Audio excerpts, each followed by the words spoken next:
Hello बच्चों, स्वागत है आपका ग्रेडियंट एजुकेशन चैनल पे। जो हमारी जो सीरीज चल रही है प्रीवियस ईयर क्वेश्चंस की केमिस्ट्री में, उसी से रिलेटेड एक क्वेश्चन है। आज एक क्वेश्चन है, काफी बेहतरीन क्वेश्चन है। तो इसमें जो वेव नंबर वाला फार्मूला जो नहीं होता है, v naught equal v bar equal to r Z square into 1 upon lambda 1 square minus 1 upon lambda 2 square, तो उसी फार्मूले का मतलब एक तरह से करो, उसका पूरा ऑपरेशन करेंगे, उसमें दिखाएंगे कि हाँ इसमें क्या क्या चीजें निकाल सकते हैं, क्या हमको ऑलरेडी दे रखी हैं, इनकी हेल्प से हम क्या क्या चीजें फाइंड आउट कर सकते हैं। तो क्वेश्चन हम सामने पढ़ रहे हैं, क्वेश्चन देखना, लिखा है तुम्हारे सामने, इसको ढंग से पढ़ो। बोला गया है for warmer series in the spectrum of atomic hydrogen the wave number of each line is given by v var is equal to rh into 1 upon n1 square minus 1 upon n2 square, where rh is a constant and n1 and n2 are integers.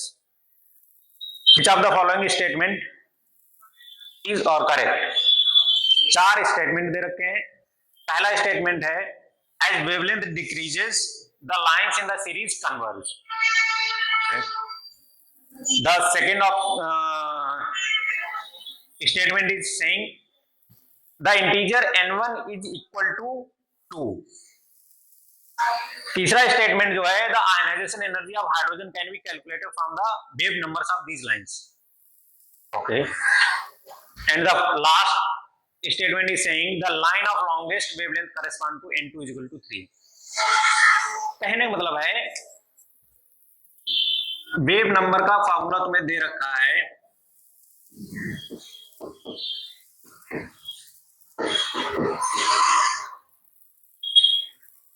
अब तुम कहोगे are Z square होता है, वो हमने पढ़ा था। और ध्यान देना, जो वेव नंबर होता है यही तुम्हारा 1 अपॉन लैम्डा होता है, ठीक है। वेव नंबर और जो वेवलेंथ होता है उसमें इनवर्स रिलेशन होता है। तो यहाँ पे जब उसने बोला एटॉमिक हाइड्रोजन, तो Z2 हो ही गया ना। अब इस पे फोकस करो। इसमें बोला गया है कि आप एक एक ऑप्शन देख लेते हैं, स्टेटमेंट देख लेते हैं कौन कौन सा करेक्ट है। तो बोला गया है as wavelength decreases the lines in the series converge. ध्यान देना, एक चीज ध्यान देना, जो ये फार्मूला दे रखा है वॉर्मर सीरीज के लिए दे रखा है, लाइमन वॉर्मर पास्टर ये सब तुमने पढ़े होंगे। वॉर्मर सीरीज के लिए एक तुम्हारा n1 फिक्स हो जाता है, वॉर्मर सीरीज के लिए n1 कितना है तुम्हारा 2। अब यहाँ पे ट्रांजिशन n3 से 2 हो सकता है, 4 से 2 हो सकता है, इनफाइनाइट से 2 हो सकता है। तो यहाँ पे ध्यान देने वाली बात है, अब इसने कहा है कि जैसे जैसे वेवलेंथ डिक्रीज होती है, जो सीरीज है उसमें जो लाइंस है वो कन्वर्ज होती हैं। क्या ये सही है स्टेटमेंट? देख लेते हैं। देखो, अगर हम बात करें एनर्जी की बात करें, ट्रांजिशन अगर हमारा मान लो n2 इज इक्वल टू 100 से लेके अगर ट्रांजिशन हो रहा है n1 इज इक्वल टू 2 पर, ठीक है। और दूसरा अगर मान लें n2 इज इक्वल टू 101 से अगर ट्रांजिशन हो रहा है n1 इज इक्वल टू 2 पर, तो यहां पे वैल्यू पुट करके रखोगे, ज्यादा डिफरेंस आएगा नहीं। अगर शुरुआत में n2 3 से अगर 2 पे आ रहा है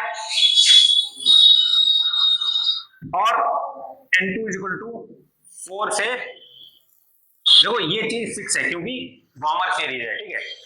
तब देख लेते हैं, यहां पे अगर 3 रखते हैं, 3 क्या हो गया, और सॉरी यहां पे अगर 2 रखते हैं 4 और 3 9, तो 5 बटे 936, ठीक है। इसमें देख लेते हैं, 2 4 4 16 16 4 16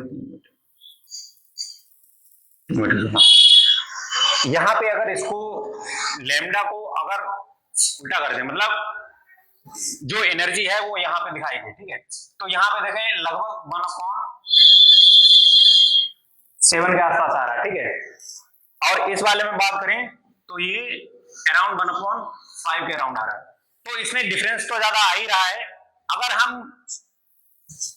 जैसे जैसे लाइन को इंक्रीज करते हैं, अगर हम मान लो n2 इक्वल टू 100 के आसपास जाते हैं या 101 के आसपास जाते हैं, तो उसमें क्या होता है कि हमें डिफरेंस कम देखने को मिलता है। तो इससे एक ही चीज तो जाहिर हो रही है, शुरुआत में जब स्पेक्ट्रम पढ़ाया गया था, यहाँ पे वेरियस सीरीज पढ़ाई गई थी, लाइमन वॉर्मर और पास्चर सीरीज पढ़ाई गई थी।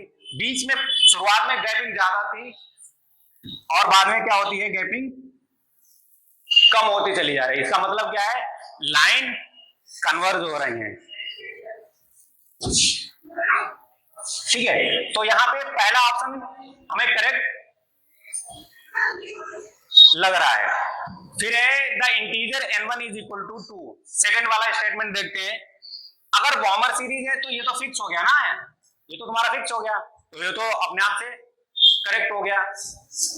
The third one is the ionization energy of hydrogen can be calculated from the wave number of these lines।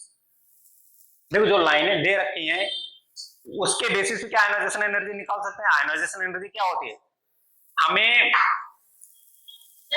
जो ग्राउंड स्टेट से एक्साइटेड स्टेट में ले जाने के लिए जो एनर्जी देनी पड़ती है इलेक्ट्रॉन को, वो हमारी आयनाइजेशन एनर्जी कहलाती है। ठीक है, इसमें आयनाइजेशन एनर्जी निकालने में कोई दिक्कत नहीं थी, बशर्ते ये हमारा ground n1 is equal to तुम्हारा 1 होता। बट यहाँ पे n1 इज इक्वल टू 2 है, मतलब वार्मर सीरीज के लिए दे रखा, तो ये तो फिक्स हो गया।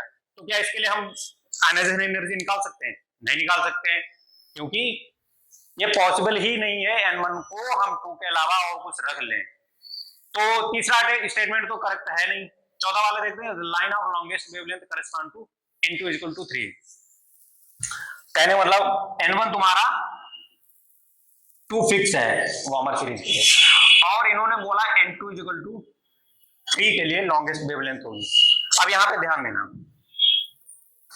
For n equal to 3, n2 equal to 3, wavelength कितनी हो जाएगी, 1 lambda equal to RH 1 n1 तुम्हारा फिक्स है 2, मतलब ये 4 हो गया, माइनस 1/9, तो 9 में से आ गया।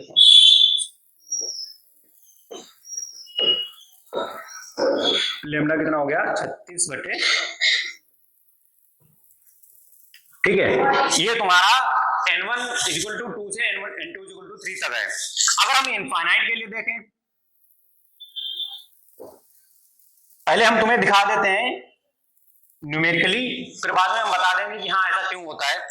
इनफाइनाइट के लिए रखेंगे तो कितना हो जाएगा, लेमडा 1 लैम्डा इक्वल टू हो जाएगा RH, ये 1/4, और 1 इनफाइनाइट मतलब 0, तो ये हो जाएगा लेमडा इक्वल टू 4। देखना, जब ट्रांजिशन 3 से 2 हो रहा था तब ये कितना आ रहा था, 7.5 और ये 4 आ रहा। तो ये यहाँ पे तो कंफर्म हो गया कि ये वाली यहाँ पे वेवलेंथ क्या है, हाईएस्ट है, सबसे ज्यादा है। और जैसे जैसे हमारा n2 की वैल्यू जैसे जैसे बढ़ती चली जाएगी, लेमडा की वैल्यू क्या होती चली जाएगी, कम होती चली जाएगी। या खुद देखो, अब इसको थोड़ा थ्योरेटिकली देखते हैं। जब हम ग्राउंड स्टेट से जंप कराते हैं तो मतलब जितना ज्यादा गैप होगा, मतलब एनर्जी उतनी ज्यादा देनी पड़ेगी।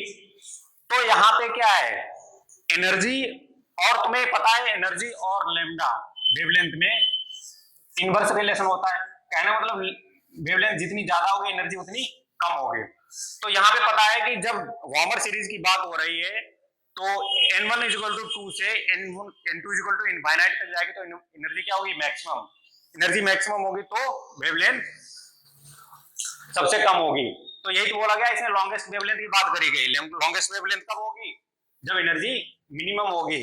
एनर्जी मिनिमम कब होगी, वार्मर सीरीज के लिए जस्ट उसके बगल वाली, मतलब n2 इक्वल टू 3 होनी चाहिए।